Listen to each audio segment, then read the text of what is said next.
So this is my 1998 Land Rover Discovery 1. Gonna look at the body lift I did a couple years ago. It's pretty easy. It's exceptionally cheap as far as anything you can do on these.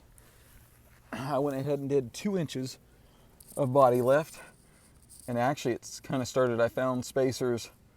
I had a handful of them and realized I could use them for this. They were the perfect size. You just go ahead and you buy longer bolts. I went with grade 8 bolts, not that you can tell anymore.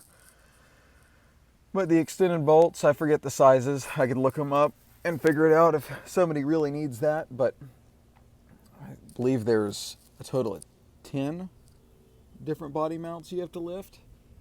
So with a 2-inch body lift on this thing, I've got much better access to the transmission.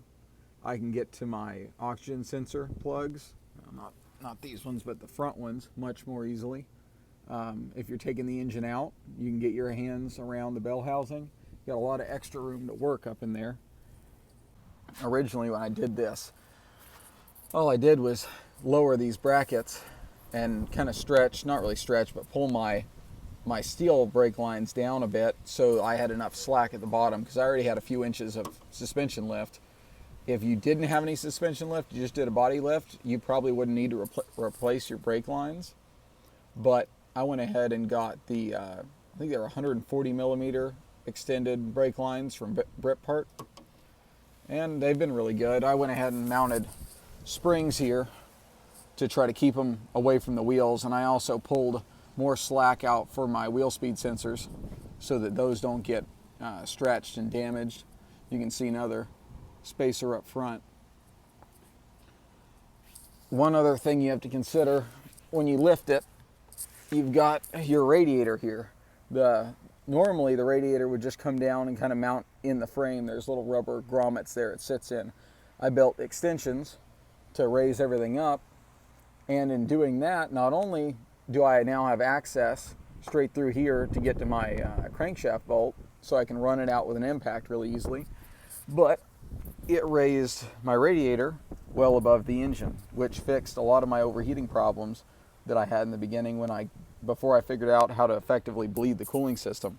But with this, I can change the coolant in it, I can do whatever work I need, and I don't ever have to worry about bleeding it. I don't have any air in the system.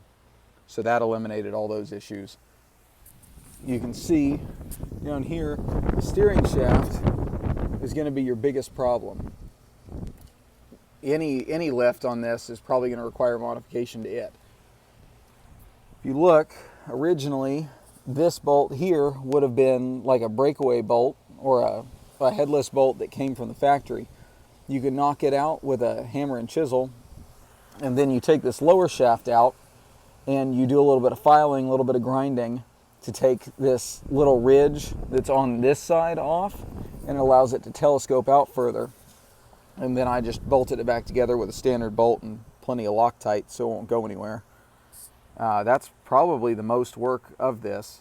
You really need to pull this whole thing out to work on it. It's not terribly easy to get that lower end loose.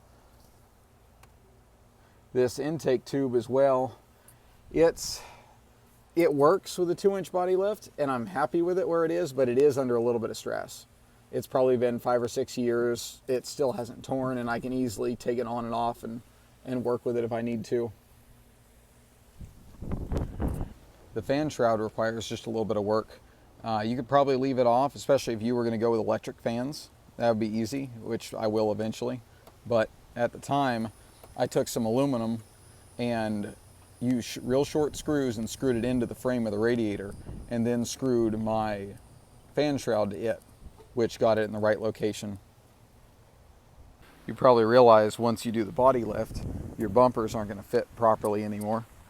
I never did fix the back. I've gotten pretty used to it. I don't know if I'll ever really do anything with it, but 2 inches, your bumpers don't line up anymore, so you're going to have to take your end caps off if you still have them on there. You could spend a lot of time making a new bumper. I just haven't got around to it. There's more important things to do always. The front bumper I'd replaced long ago, and I went ahead and built it up so that I get more clearance out of the front and it matches the body, so you can see that. I got the part of the original brush guard that came on the vehicle, and then just a steel tube bumper mounted to it. Hopefully this video was helpful to somebody out there that was looking at lifting their Discovery. Hopefully in the future I'll get a little bit better with the camera and post some different things I've done to the vehicle.